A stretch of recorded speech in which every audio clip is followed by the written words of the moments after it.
నువ్వు కూడా పెట్టా స్ట్రాంగ్ లోగో ఒకటి తీసి లోగోలు ఎందుకన్నా అదే అదే అవసరం లేదు మన చేస్తారు.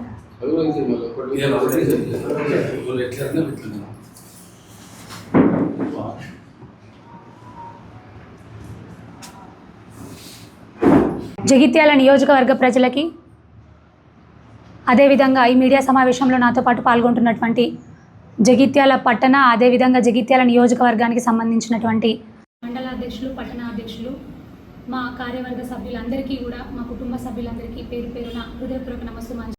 మీడియా సోదరులకి ప్రత్యేక ధన్యవాదాలు తెలియజేస్తా ఉన్నాను. ఉన్నమాట అంటే ఉల్కెక్కువ ఉన్నట్టు మేమేం మాట్లాడామని మేమేం చెప్పామని నిజమే కదా చెప్పింది. మేము చెప్పినా కూడా ఇందూరు పార్లమెంట్ సభ్యులు గౌరవనీయులు ధర్మపురి అరవింద్ అన్న గారు కూడా చెప్పింది నిజమే కదా.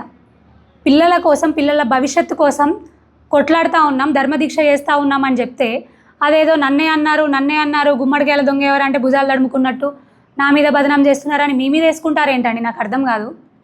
జగిత్యాల్లో ఉన్నటువంటి అటు ఇటు కాని నాయకులు చెప్పింది నిజమే కదా. మీ స్వార్థ రాజకీయాల కోసం, మీ భూముల కోసం, మీ జాగల కోసమే సంవత్సరంన్నర 2 సంవత్సరాలు గడుస్తున్నా కూడా స్కూల్కి ప్లేస్ కేటాయించలేదు, స్థలం కేటాయించలేదు అని మాట్లాడితే మీరేం చెప్తా ఉన్నారు? రాష్ట్ర ప్రభుత్వం ఇచ్చిన స్కూల్స్కే ఇంపార్టెన్స్ ఇచ్చి కేంద్రం నుంచి మంజూరైన స్కూల్స్కి ఇంపార్టెంట్ ఇవ్వం, అవి అవసరం లేదన్నట్టు మాట్లాడుతున్నారు. ప్రజలు కాదా? నియోజకవర్గ ప్రజలు ఏ ప్రజలైనా ప్రజలు కాదా? ఉద్యోగస్తులైన ప్రజలు కాదా? అంటే మీకు అవసరం లేదా? ఓట్లు వేసుకున్నప్పుడు వీళ్ళు వాళ్ళు ఉద్యోగులు, ఆ ప్రజలు ఈ ప్రజలు అని ఎవరిని మీరు చిన్న చూపు, ఆ చూపు, ఈ చూపు చూడలేదు కదా. అందరూ నా వాళ్ళు అనుకొని, నాకు ఓట్లు వేసే వాటిని అనుకొని వాళ్ళందరినీ కలిసే కదా ఓట్లు వేయించుకున్నారు. ఇప్పుడు వచ్చి కేంద్ర ప్రభుత్వం నుంచి మంచి నాణ్యమైన CBSE విద్య అందుతుంది అంటే అదెందుకు అన్నట్టు తీసి పడేస్తున్నారు. అంటే ఎక్కడ కేంద్ర ప్రభుత్వం నుంచి శాంక్షన్ అయిన స్కూల్ వస్తే కేంద్రానికి మంచి పేరు వస్తుంది, ప్రభుత్వానికి, కేంద్రంలో ఉన్నటువంటి ప్రభుత్వానికి, బీజేపీ ప్రభుత్వానికి మంచి పేరు వస్తుంది, తీసుకొచ్చినటువంటి ఎంపీ గారికి మంచి పేరు వస్తుంది అనేటటువంటి ఒక దురుద్దేశంతో మాత్రమే ఆ స్కూల్ అవసరం లేదన్నట్టు మాట్లాడుతున్నారు.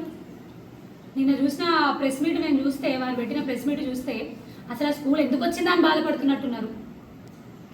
నేను అడిగినటువంటి స్కూలే, ఆ ఇంటిగ్రేటెడ్ స్కూలే మంచి స్కూల్, స్కూల్లో మంచి స్కూల్ చెడ్డ స్కూల్ ఏందని నాకు అర్థం కాదు. కేంద్రం నుంచి నాణ్యమైన CBSE స్కూల్ విద్య అందిస్తామని వస్తుంటే శాంక్షన్ చేపిస్తే అది వద్దన్నట్టే మాట్లాడుతున్నారు. రాసియండి మరి అది వద్దు మాకు అని, రాసిచ్చేయండి అది మాకు వద్దు అని. కేంద్రీయ విద్యాలయం నాకు అవసరం లేదు, నాకు వద్దు, ఇక్కడ పిల్లలు బాగుపడతారు, అది నాకు ఇష్టం లేదు, నా జాగలో పెడితే మాత్రమే నాకు ఇష్టం, నా బినామీలో ఉన్న వాళ్ళ జాగల పేర్ల మీద పెడితేనే నాకు ఇష్టం, మా దగ్గర పెడితేనే నాకు ఇష్టం అని రాసియండి. వదిలేసుకుంటారు. మీరు రాసియండి. మేము ఎలాగో మాకు ప్రజలందరూ ఇంపార్టెంట్, మాకు ప్రజలందరూ ముఖ్యమే, పిల్లల భవిష్యత్తు ముఖ్యమే. ఎన్ని స్కూళ్ళు ఉన్నా ఇంకా స్కూళ్ళు కావాలి. విద్య అనేది అవసరం. చివరి ఇంటి వరకు, నియోజకవర్గంలో ఉన్నటువంటి చివరి ఇంటి వరకు, జిల్లాలో ఉన్నటువంటి చివరి ఇంటి వరకు, ఆ చివరి విద్యార్థి వరకు విద్య అందాలి. స్కూళ్ళు ఎంత ఎక్కువ ఉంటే అంత మంచిది. రాష్ట్ర ప్రభుత్వం నుంచి వచ్చినాయి కానివ్వండి, కేంద్ర ప్రభుత్వం నుంచి వచ్చినాయి కానివ్వండి, అందరూ మన వాళ్ళే కదా, అందరూ పిల్లలు మన వాళ్ళే కదా, అందరూ పిల్లల భవిష్యత్తు ముఖ్యమే కదా. నీ నా పర అనే భేదం ఉండదు కదా. రాష్ట్ర ప్రభుత్వం నుంచి వచ్చిన మంజూరైన స్కూల్కి మాత్రం 25 ఎకరాల జాగాలు దొరుకుతాయి ఎక్కడంటే అక్కడ. కేంద్ర ప్రభుత్వం నుంచి శాంక్షన్ అయిన CBSE మంచి స్కూళ్ళలో మాత్రం 10 ఎకరాల జాగా కావాలన్నా, 5 ఎకరాల జాగా కావాలన్నా మీకు దొరకదు. కేవలం దొరికేది ఏంది? కళ్ళపల్లిలో, TR నగర్లో, అంతర్గాంలో మీ బినామీల పేర్లో ఉన్న మీద జాగాలలో మాత్రం కావాలి.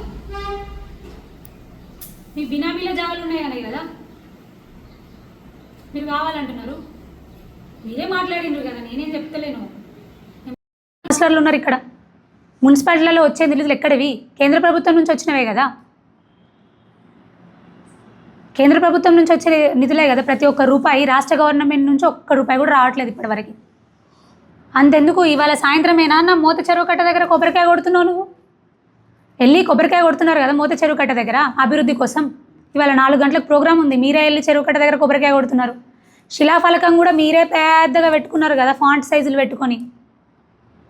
కనీసం గౌరవనీయులైన ఎంపీ గారిని ఇన్వైట్ చేసిండ్రా మరి ఆ ప్రోగ్రామ్కి? చేసిండ్రా? ప్రోటోకాల్ బాగా తెలుసు, నాకు అన్ని తెలుసు అని మాట్లాడుతున్నారు కదా. కేంద్రం నుంచి వచ్చిన నిధులు అడిగితే ఎంపీ గారు ఇచ్చిన నిధులు, ఎంపీ గారికి ఫస్ట్ ప్రోటోకాల్ ఉంటుంది. పిలిచిండ్రా, ఆహ్వానించిండ్రా? మున్సిపల్ ప్రోగ్రామ్స్ ఏమున్నా ఆహ్వానిస్తున్నారా? ఎంపీ గారిని ఆహ్వానిస్తున్నారా? మున్సిపల్ ప్రోగ్రామ్స్ ఏమైనా ఉంటే ఆహ్వానించరు. శిలాఫలకాల మీద తాటికాయ అంతా మీ పేర్లే ఉండాలి. గౌరవ సభ్యులైనటువంటి ఎంపీ గారి పేర్లు ఉండొద్దు, కౌన్సిలర్ల పేర్లు ఉండొద్దు, అన్ని చీమలంతా ఉండాలి. మీవి మాత్రం తాటికాయలంతా ఉండాలి. మిగతా పేర్లు మాత్రం పక్కకు పోవాలి. ఇది ఎప్పటి నుంచో జరిగేదే కదా, ఇప్పుడు కూడా అదే జరుగుతుంది. తాటికాయ అంత అక్షరాలతో పెట్టుకున్నారు కదా మీరు అక్కడ. అవి ఎవరిచ్చిన నిధులు? ఎంపీ గారు ఇచ్చిన నిధులేగా. మరి ఏం తెచ్చిండ్రు ఎంపీ గారు అని మాట్లాడుతున్నారు? NH 161, NH 61, NH 63 అవి వచ్చినాయి కేంద్రం నుంచే కదా. చక్కగా బైపాస్లన్నీ అభివృద్ధి అవుతున్నాయి కదా. ఇప్పుడు కూడా చేస్తారు, ఖచ్చితంగా చేస్తారు. మీరే చెప్పిండ్రు నితిన్ గడ్కరీ జీ దగ్గర తీసుకెళ్ళిండ్రు మమ్మల్ని అని. తీసుకెళ్ళిండ్రు కదా. పార్టీలకు అతీతంగా అభివృద్ధి జరగాలని మరి తీసుకెళ్ళమాట వాస్తవమే కదా. తీసుకెళ్ళిండ్రా లేదా? అంటే వారికి ఆ విజన్ ఉంది.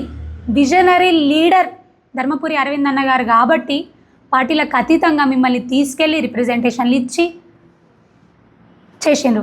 ఆ రిప్రజెంటేషన్లు ఇచ్చినా నువ్వు కరెక్ట్ చేయకపోతివి. రోళ్ళవాగు ప్రాజెక్ట్ అని అడిగితే దానికి స్టేట్ గవర్నమెంట్ నుంచి సెంట్రల్కి పోర్టల్లోనే అప్లోడ్ చేయకపోయే. దానికి ఏం చేస్తారు? దానికి ఏం చేస్తారు చెప్పండి? దానికి ఏం చేస్తారు చెప్పండి? ఇవన్నీ ప్రూఫ్స్ గతంలో చూపించినా ఇప్పుడు కూడా చూపిస్తున్నా. మీరు చక్కగా ఫాలో అప్లు చేయక ఎంపీ గారు ఫాలో అప్ చేయలేదని మాట్లాడుతున్నారు ఏంటండి? రాష్ట్ర ప్రభుత్వం నుంచి కేంద్ర ప్రభుత్వానికి ఫాలో అప్ చేయలేదు. పోర్టల్లో కాంట్రాక్ట్ల కోసం, 100 కోట్ల భూముల జాగుల కోసం మీరేదో చిల్లర రాజకీయాలు చేస్తూ, స్వార్థపూరిత రాజకీయాలు చేస్తూ, మీ సొంతానికి నియోజకవర్గాన్ని బలి చేస్తూ, నియోజకవర్గాల పిల్లల భవిష్యత్తును బలి చేస్తూ ఇష్టం ఉన్నట్టు మాట్లాడుతున్నారు కదా. కన్ను మిన్ను ఆనక మీకంటూ డెఫినెట్గా ఒక రోజు వస్తుంది. ఆ రోజు వచ్చిన రోజు నిజంగా చెప్తున్నాను, మీ పరిస్థితి ఎంత దారుణంగా ఉంటుంది అంటే అంత దారుణంగా ఉంటుంది. ప్రజలందరూ ఖచ్చితంగా బుద్ధి చెప్తారు. కన్ను మిన్ను కానక మిడిసి పడుతున్నారు. ఎవరిని పడితే వాళ్ళని ఇష్టం ఉన్నట్టు మాట్లాడుతున్నారు. సొంతంగా పర్సనల్ విషయాలు తీసి మరీ మాట్లాడుతున్నారు. వ్యక్తిగతంగా అవమానిస్తున్నారు ప్రతి ఒక్కరిని కూడా. ఇక్కడున్న సీనియర్ నాయకుల్ని, గౌరవప్రదమైన పోస్ట్లో ఉన్నటువంటి నాయకుల్ని, గౌరవ ఎంపీ గారిని, మాజీ ప్రజాప్రతినిధుల్ని మదం ఎక్కువై కొట్టుకుంటూ మాట్లాడుతున్నారు. నిజంగా చెప్తున్నాను, జగిత్యాల నియోజకవర్గ ప్రజలు ఒకరోజు బుద్ధి చెప్తారు చూడండి. జగిత్యాల నియోజకవర్గంలో ఉండనీయకుండా బుద్ధి చెప్తారు. నన్ను ఇంత ఓట్లేసి గెలిపించిండ్రు, అంత ఓట్లేసి గెలిపించిండ్రు అంటున్నారు కదా. ఫస్ట్ ఉన్న మీ మెజారిటీ సెకండ్ టైం ఎందుకు రాలేదు? ఎందుకు రాలేదు? ఆలోచించిండ్రా ఒకసారి? ఏదో ప్రజల్ని ప్రలోభపెట్టి, ప్రలోభ పెట్టడం వల్ల మాత్రమే గెలిచిండ్రు మీరు. ఆ విషయం గుర్తుపెట్టుకోండి. ఆ విషయం గుర్తుపెట్టుకొని మాట్లాడండి ఇంకొకసారి. ఇప్పటికైనా 15 వరకు గౌరవనీయులైనటువంటి ఎంపీ గారు కేంద్రీయ విద్యాలయ స్థలం కేటాయింపు కోసం సమయం ఇవ్వడం జరిగింది. అయినా కూడా మీ ప్రభుత్వానికి, మీకు, మీ కాన్సర్న్ మంత్రి గారి ఎలాంటి ఉలుకు పలుకు చలనం లేదు. అందుకోసం విద్యార్థుల భవిత కోసం ధర్మపురి అరవింద్ అన్న గారు ధర్మదీక్ష చేపట్టనున్నారు.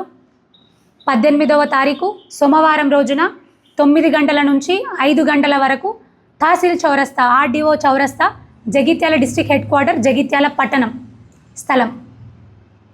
నేను ప్రజలందరినీ కోరుకుంటా ఉన్నాను, మరీ ముఖ్యంగా జగిత్యాల నియోజకవర్గానికి, జిల్లాకు సంబంధించినటువంటి విద్యార్థులను, విద్యార్థుల తల్లిదండ్రులను స్వచ్ఛందంగా తరలి రావాలని, ప్రజలందరూ కూడా వారి మద్దతును అందించి ఈ ధర్మదీక్షని, ఈ ధర్మ యజ్ఞాన్ని విజయవంతం చేయవలసిందిగా, అదేవిధంగా మేధావి వర్గాన్ని అంతటిని, వివిధ కమ్యూనిటీ లీడర్స్ అందరినీ, ప్రజలందరినీ, మా మహిళా సోదరిమణులని అందరినీ కూడా ప్రార్థిస్తూ ఉన్నాను. మీకోసం, ప్రజా గొంతుకై ధర్మపురి అరవింద్ అన్న గారు దీక్ష చేపడతా ఉన్నారు.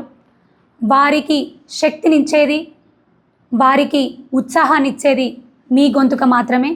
మీరందరూ కూడా ఈ యొక్క ధర్మయుద్ధంలో ప్రమిదలు కావాలని మరొక్కసారి కోరుకుంటూ ఈ యొక్క ధర్మస్థలికి మిమ్మల్ని ఆహ్వానిస్తూ ఉన్నాను.